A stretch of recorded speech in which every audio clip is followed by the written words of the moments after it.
जंतर मंतर पे हमारी देश की बेटियां जो वर्ल्ड में जिन्होंने हमारे देश का नाम किया है वो 1 महीने तक बैठी रही और उनको जो है कैसे पुलिस के द्वारा पिटवाया गया और आज तक कोई इंसाफ उनको नहीं मिला है।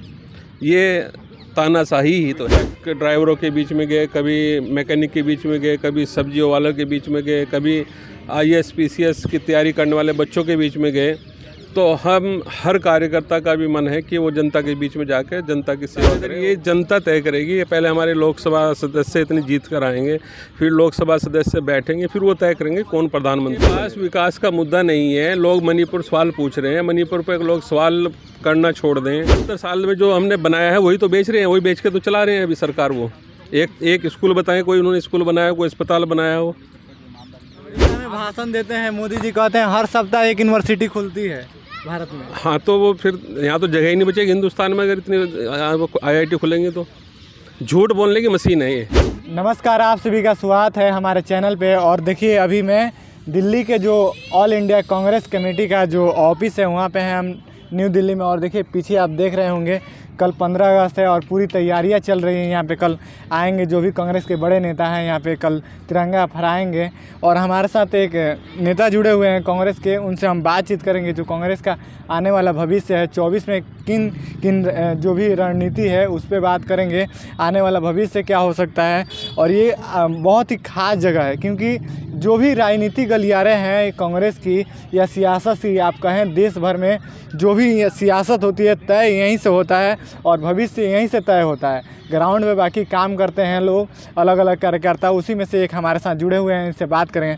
सबसे पहले सर आपका स्वागत है। एक बार आप अपना थोड़ा सा परिचय दे दीजिए। मेरा नाम मुकेश सैनी है और मैं उत्तराखंड में PCC कोऑर्डिनेटर हूँ मीडिया। तो सर देख रहा हूँ आने वाले चुनाव होने वाले हैं 24 में और राहुल गांधी ने भारत जोड़ो यात्रा भी की और अभी अलग अलग जगह जाते हैं। कभी ट्रक वाले से बात करते हैं, कभी सब्जी वाले से बात करते हैं, अलग अलग जगह अलग अलग भ्रमण करते हैं। क्या लगता है कि इसका कितना फ़ायदा मिलने वाला है कांग्रेस को? नहीं, कांग्रेस को इसका 100% फ़ायदा मिलेगा। और सबसे बड़ी बात यह है कि देश को जानने के लिए हमें गरीब लोगों के बीच में भी जाना पड़ेगा, चाहे वो मजदूर हो, चाहे वो ट्रक वाला हो, चाहे वो मैकेनिक हो या वो IAS की तैयारी करने वाले बच्चे हों। हमें उनके बीच में जाकर उनकी समस्याओं को सुनना पड़ेगा और उसी हिसाब से अपनी स्ट्रेटजी बनानी पड़ेगी। बिना प्लानिंग के हमारा देश आगे नहीं बढ़ सकता है। सर एक सवाल है मेरे दिमाग में, क्योंकि मैं देख रहा हूँ पहले 1-1.5 सालों से राहुल गांधी हैं, क्योंकि कांग्रेस के बड़े नेता लोग कहते हैं उनको, क्योंकि वो राजघराने से आते हैं। मगर क्या लगता है कांग्रेस 1-1.5 सालों में जितना काम कर रही है ग्राउंड पे, अगर कहीं ना कहीं देर ना हो गई आते आते? नहीं, ऐसा नहीं है।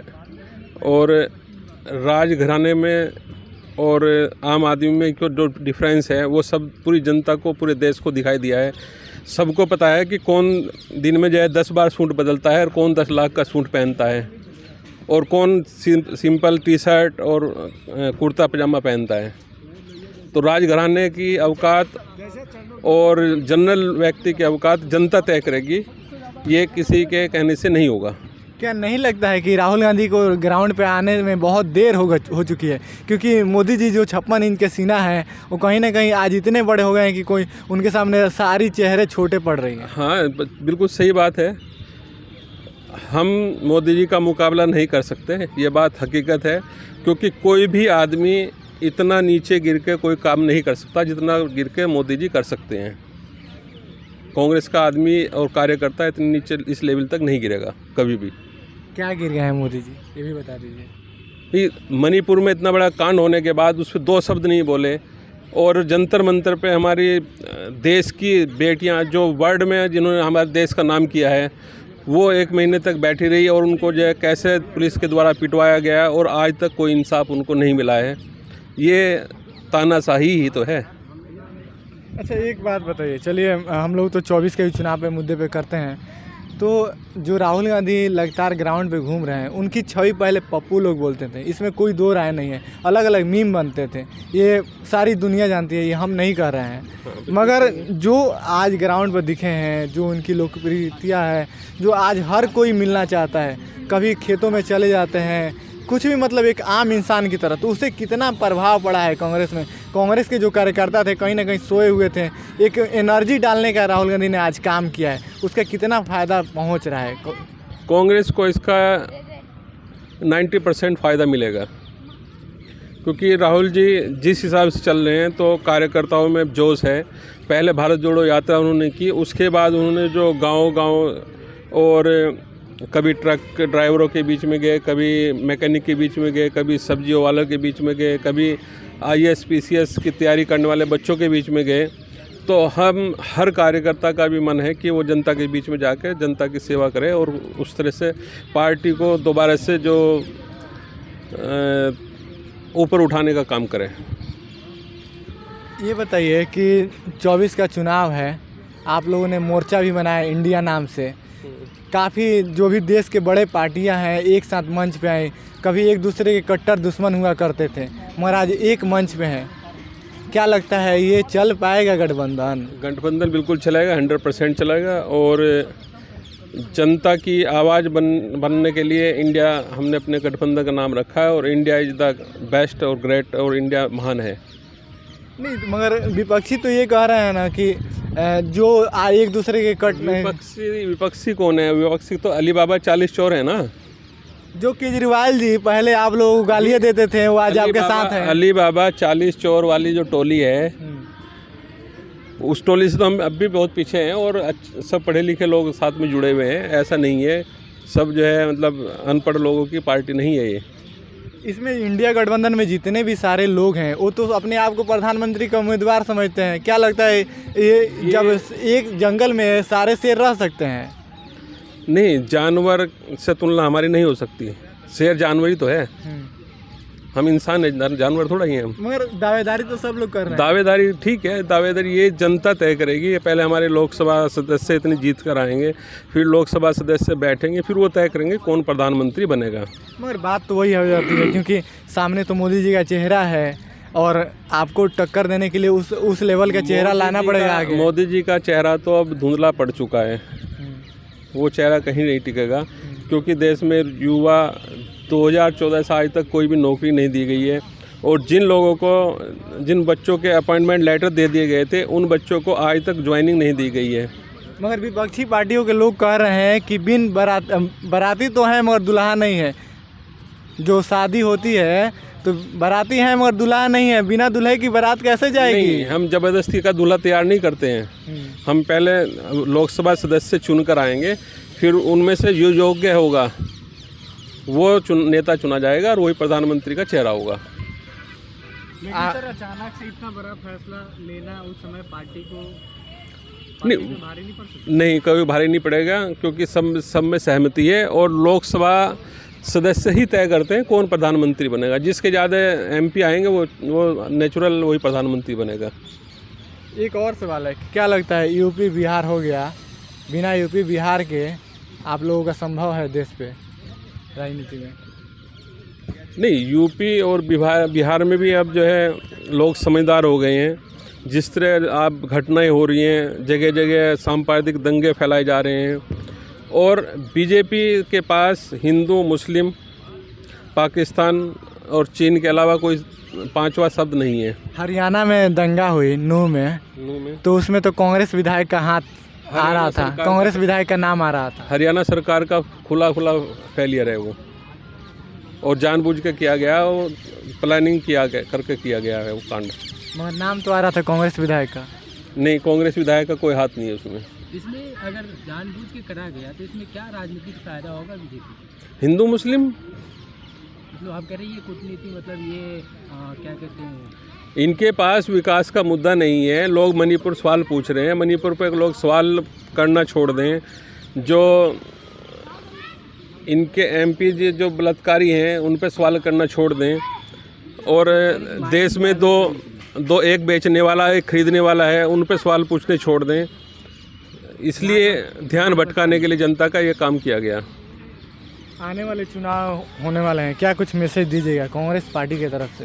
मेरा तो यही कहना है कि सभी लोग जो भी कांग्रेस को थोड़ा सा भी लाइक करते हैं, चाहे वो कांग्रेस को कार्यकर्ता है या कार्यकर्ता नहीं है, जो भी देश को बचाने के लिए और देश में सांप्रदायिक ताकतों को भगाने के लिए और देश को एकजुट रखने के लिए जो भी इस प्रयास करते हैं वो सब कांग्रेस के साथ आएँ और कांग्रेस को विजय बनाएं और कांग्रेस ही यहाँ देश की तरक्की कर सकती है, वरना देश में सांप्रदायिक दंगे भड़काने में इन्होंने कोई कसर नहीं रखी है। मोदी जी तो कहते हैं कांग्रेस ने 70 साल से लूटा है।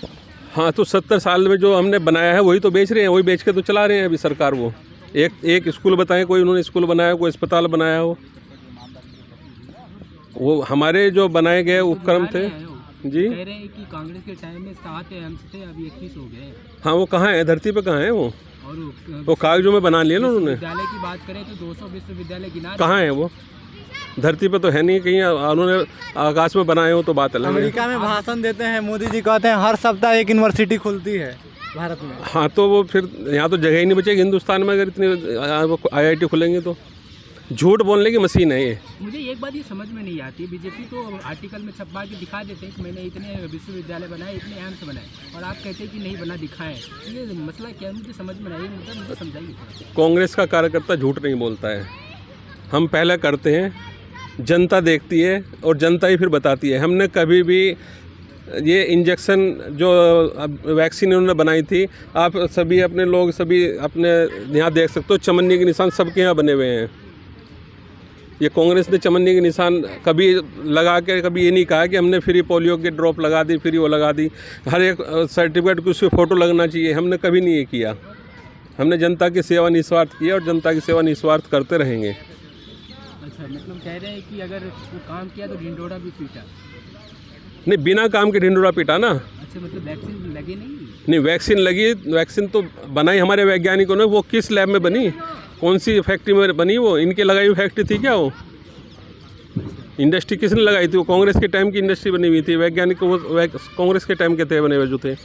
इन्होंने किया क्या है बताओ ना। तो इस बात की क्रेडिट ले रहा है ना कि इससे पहले पूरी दुनिया में कभी ऐसा नहीं हुआ कि हम वैक्सीन। हाँ, नहीं, उससे पहले तो ना देश में कभी चांद निकला था, ना सूरज निकला था, ना कभी दिन हुआ था। 2014 के बाद दिन रात होना शुरू हुआ है यहाँ पे। उससे पहले तो दिन रात होता ही नहीं था। अटलांटिक महासागर बना हुआ था ये। अच्छा, एक प्रश्न ये है कि इंडिया नाम रखने से विपक्ष को एक बड़ा झटका लगा। बार बार ये कहा जा रहा है कि इंडिया नाम, कोर्ट ने नोटिस दिया है आप लोगों को, उसमें जवाब तलब किया है? नहीं, उस पर कोई जवाब तलब नहीं किया गया है। कोर्ट ने कहा है कि अगर आपको कोई आपत्ति है तो चुनाव आयोग से जाके बात करें। कोर्ट का उसमें हटा दिया है उसको। चुनाव आयोग को उन्होंने ट्रांसफ़र कर दिया कि आप वहाँ जाएँ।